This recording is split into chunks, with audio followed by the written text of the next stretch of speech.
At midnight. He turned and started to walk across the room, and as he turned, Martell moved. His face stayed dead, expressionless, but he moved. He picked up a heavy wrench, followed him, and then as Roy reached for the switch, he hit him. No! I heard his skull go like a rotten pumpkin shell, and he went down. Then Martell picked up a hacksaw and... No, I don't want to remember the rest. It was too awful, too horrible.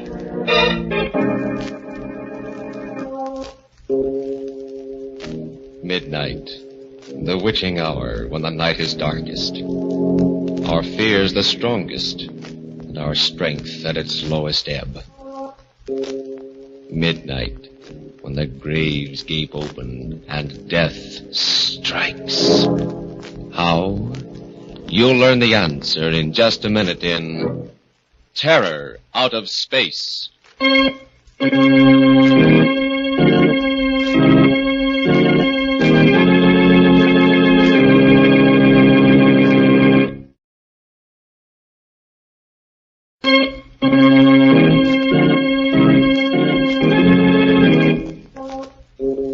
now, Murder at Midnight. Tales of mystery and terror by radio's masters of the macabre. Our story, which we prophesy will be long remembered as a classic, is by Robert Newman. A tale out of the news and out of man's deepest fears called Terror Out of Space.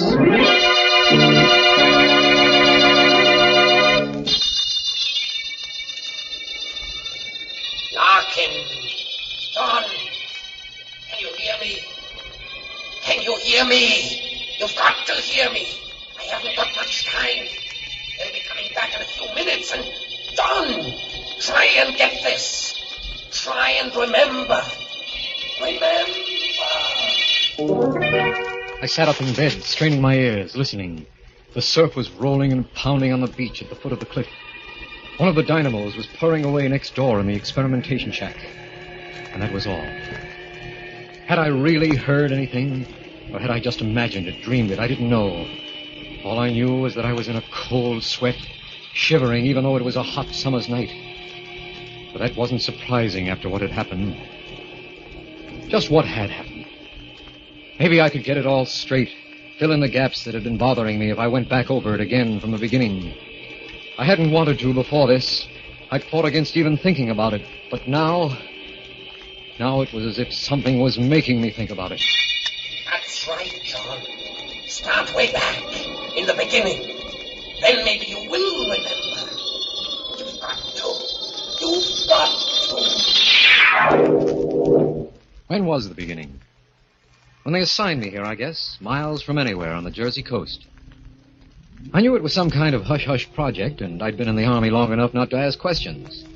I had some ideas, though, and when I walked into administration and found Professor Martell there, I was pretty sure they were right. Lieutenant Larkin reporting for duty, sir. Hello, John. How are you? Fine, Professor. Major. Well, let's forget the Major. I've been trying to. And I think the Army's a little sorry about the whole thing also. Oh, that's not the way I heard it. Some of the things you've worked out in the last few years was something. Quite a break, my getting assigned here. You think it was an accident? You mean you requested me? Of course. What did I take you away from, by the way? Oh, nothing very much. Straight communications, a little radar. No chance to continue any of the research you started when you were at the university, huh? No. Afraid I've gotten rusty? Not really. But there are just going to be the three of us to do the bulk of the work. You, myself, and a chap named Roy Shields. He worked with Ramsey at Tech. And what's the project? Something big? I think so. We're going to try and establish radio contact with the moon. What? Theoretically, it shouldn't be too difficult, you know. Of course. And with the progress we've made during the war... Well, Professor, it's terrific. One of the most exciting things I've ever heard of. Think so? Well, don't you? Don't you remember when we used to talk about it in the lab? What it would mean to the astronomers, the astrophysicists, measurements that they've never even been able to take before. Yes, John, I remember. Well, then? I don't know. Somehow Well, it worries me. How we're going to do it? No, that's all cut and dried. What's going to happen when we do it? What do you mean? We're reaching out, John. Reaching out into places where man has never been before. We're pretty close to the secret of matter, to the origin of life, and to the mystery of the universe. Sometimes I become a little afraid. Afraid that we may stumble on something that's too much for us, too big and... That's silly. Go pick out a bunk and get some rest, John. Tomorrow, we'll go to work. The work? I remember that all right, weeks of it. And finally, the big night, the night we were ready for our first test. It was clear and cool, the ocean still, not thundering but whispering at the base of the cliffs, as if it were waiting. Every star separate and distinct, like signposts on the road to the infinite. Martel at the table in the center of the laboratory with the charts and diagrams doing the computing. Roy at the power controls, and I at the director. Time, 23:02. 15 seconds. Power, 10.12. Check. You reading, John? 93 degrees. Make it plus 0.2. Check. Time, 23:02:10. Power on. 3 seconds. 4. Now. How long to wait? We should get it almost immediately. Lag of not more than... There, listen. Huh? That's it! That's it! We've done it! We're in contact with the moon! Yes, we'd done it. Reached out into space and done it. For the first time since man had walked erect, we had established contact with another heavenly body, bridged the infinite with man-made electrical impulses. There was no work done during the next 2 days, just excitement. Public relations broke the story the next morning, and we were swamped. Newspaper reporters, photographers, interviews, commentaries, prophecies. Finally, we got back to normal. And a couple of nights later... Yes, it's starting to come back to me now. I remember. It was the sound of the generators that woke me.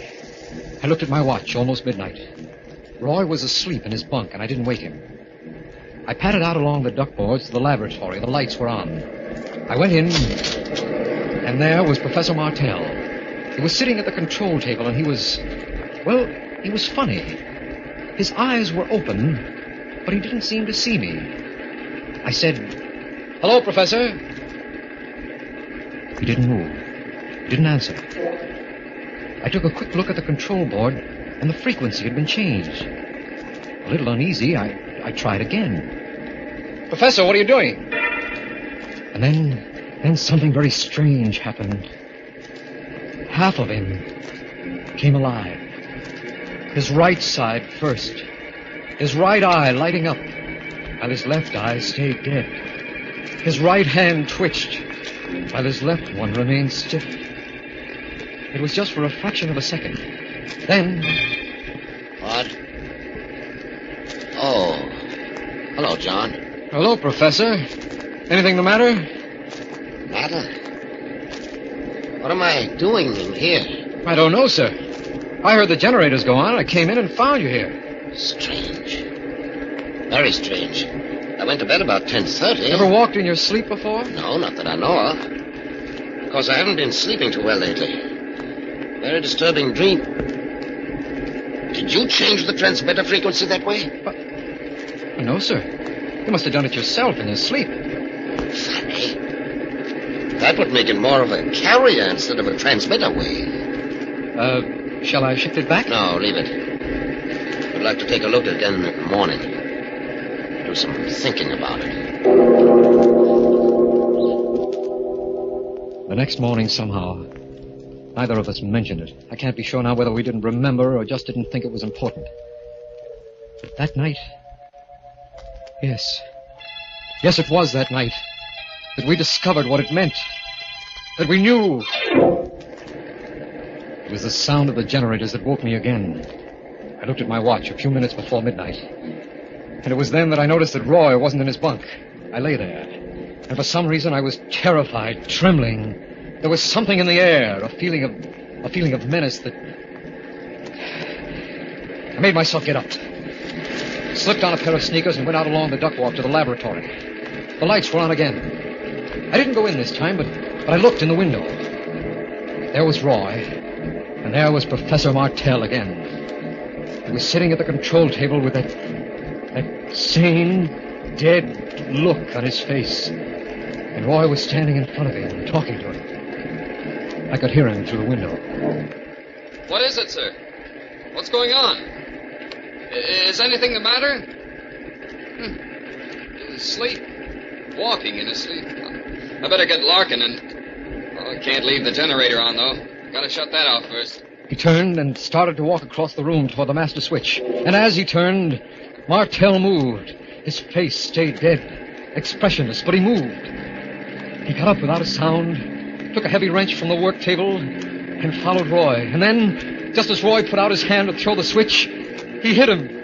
Oh! I heard his skull go like the shell of a rotten pumpkin, and he went down, dead. I couldn't move. I couldn't make a sound. I just stood there, frozen with horror. Martell looked down at him without batting an eye. And then, like a zombie, he walked over to the bench, picked up a hacksaw and went back. And then, bending over Roy's body, he started cutting off the top of his head. A voice from the void, and the midnight waking. Memories, things best forgotten, coming back again.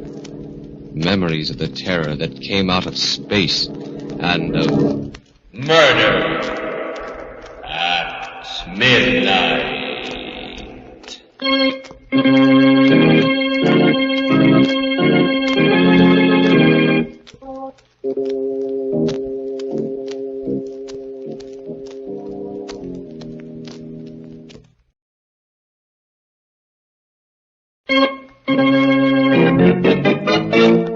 And now, back to Murder at Midnight and Terror Out of Space.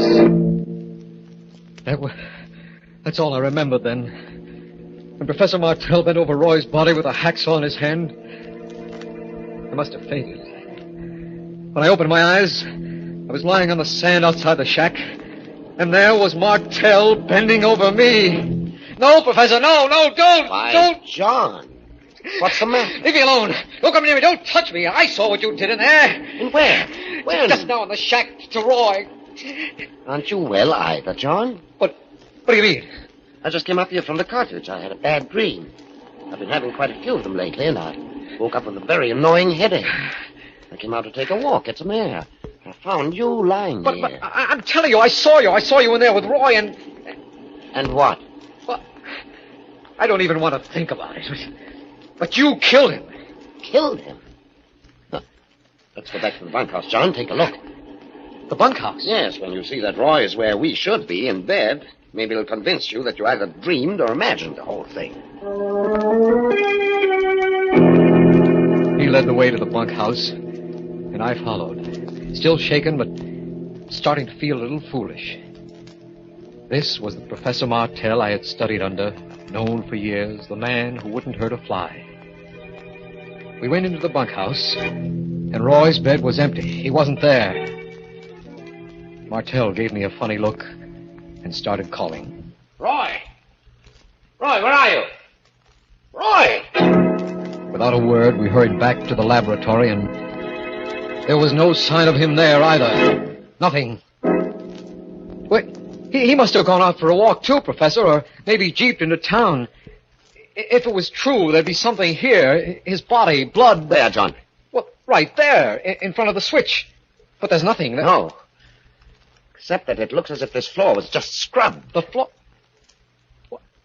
You're right. John. Huh? Did you change the transmitter frequency this way? But no, sir. You must have done it. Just the way you did last night. Last night? You mean something happened last night, too? You don't remember? No. Tell me what you saw happen tonight. Everything you remember, whether you believe it now or not. Well, it was pretty terrible, Professor. He was sitting there.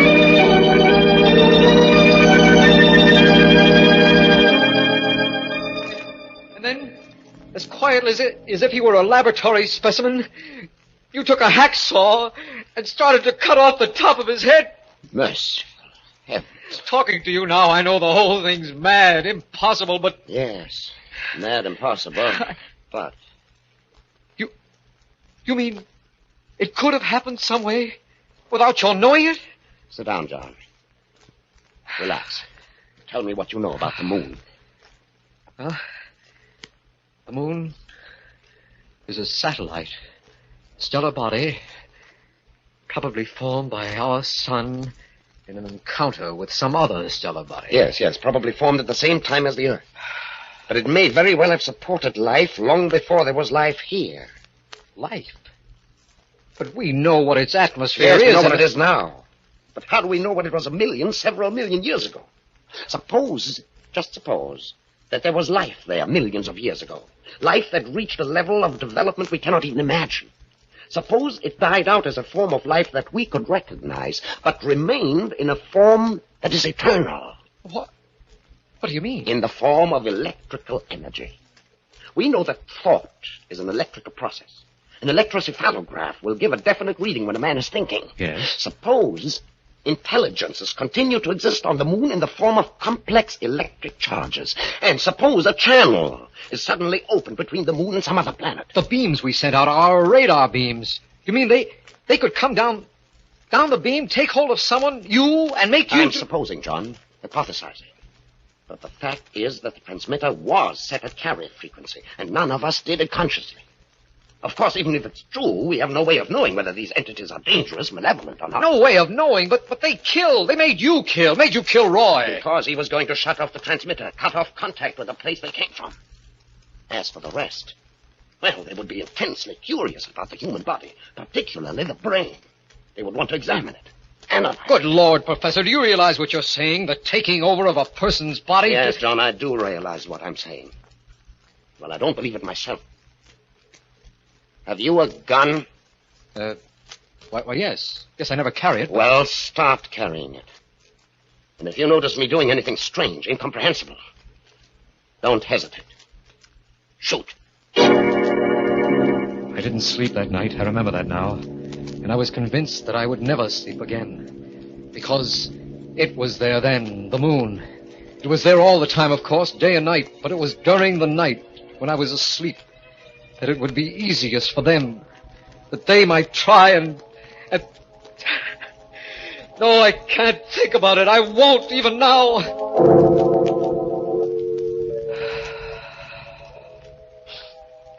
With the daylight, I felt a little better. Roy hadn't come back, but, well, there were a dozen possible explanations for that. I went to have another talk with Professor Martell. And he was gone, too. His bed was empty, as if it had never been slept in. I waited until about noon. Then I called headquarters. I had decided that I was going to tell them only facts, things I could believe myself. Hello? Hello, Colonel. This is Larkin over at Radar Experimental. Oh, yes, Larkin. How are you? Pretty good, sir. I'd like to report that both Sergeant Shields and Major Martell are missing. Huh? Missing? What do you mean? I don't know, sir. They were both gone when I got up this morning. AWOL, eh? Well, that's my fault. You men have been working awfully hard. I meant to suggest that you take leaves. Why don't you go missing, too? Oh, no, sir, I couldn't. Not right now. Okay. Then you carry on until they get back, and then I'll arrange for you to do it officially. So I stayed. Stayed there in the lonely shack on top of the cliff, alone. And that was the most awful, terrible week of my life. Only the wind, the pounding of the surf, and my fears that were with me constantly. There was work I had to do, but I had to force myself to go into the laboratory. Then, on Friday, they found Roy's body. A phone call took me to town to the local funeral parlor. When I got there, the colonel was waiting. You knew Sergeant Shields pretty well, didn't you, Larkin? Yes, sir. Some fishermen found a body in their nets this morning. I wish you'd look at it. Of course, sir. Right here. Oh, good Lord. Evidently, the fish were pretty hungry. Well, no one could be sure, sir, but I think that is Shields. All right, Larkin. Thank you. Yes, found Roy's body. And that night, Martell came back. I'd taken something to make me sleep. It was the only way I could sleep. But the sound of the generators woke me again. I lay there listening, unbelieving but terrified because there was no one at the station but me. Then, picking up my gun, I went down the duck walk to the laboratory. I opened the door, and there he was, Professor Martell. His face was thin and haggard. His eyes were dead, lackluster, the way they'd been those other 2 nights. And when he spoke, his voice was hardly human, as if someone was using him, speaking through him. Too bad that you woke up, Larkin. You should not have come in here. What do you mean, Professor? Where have you been? We have been looking over your planet, studying it. Very interesting. And now we are ready to go. Go? Go where? What are you talking about? What are you... You said we. Professor Martell, have they... Just a few preparations to make. And then... The voice, that horrible voice, stopped, and Martell swayed as if he were going to fall. John. I grabbed him, and he opened his eyes. He was himself again. And when he spoke, it was with his own voice. John, for heaven's sake, help me. Help me. How, Professor, how? Your gun. What I told you, don't you remember? Don't you understand? They've got me. They took me that night. Took me all over the country. Looking, examining, studying. They picked my brain. They sucked me dry. And now they're going to take me back with them. Back with them? Back to where they came from. Not my body, they're not interested in that. But the essential me, in heaven's name, shoot, John!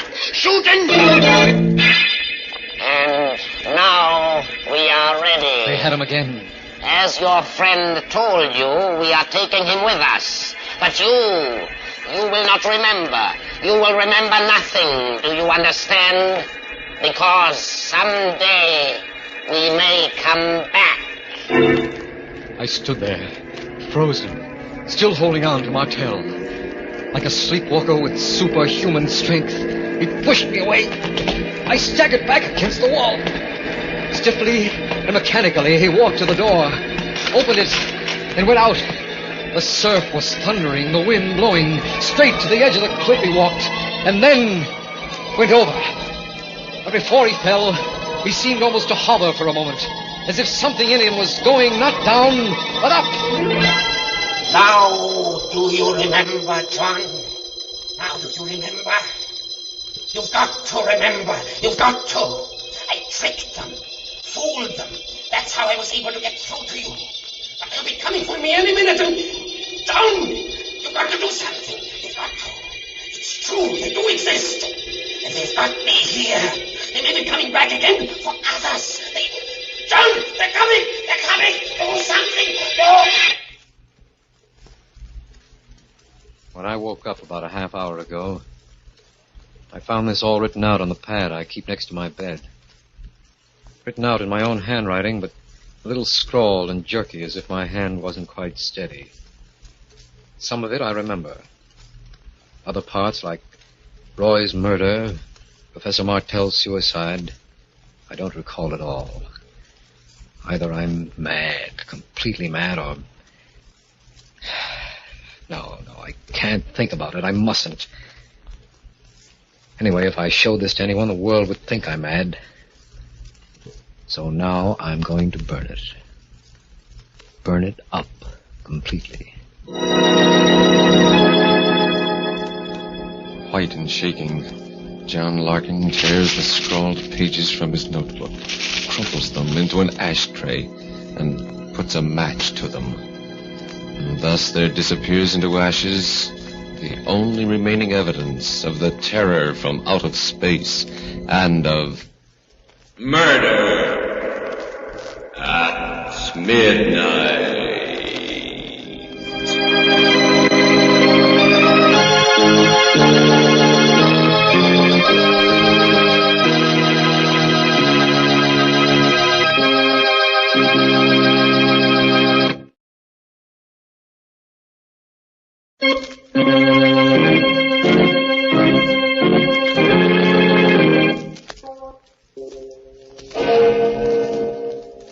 remember to be with us again when death comes in some unknown form. And the clocks strike 12 for Murder at midnight.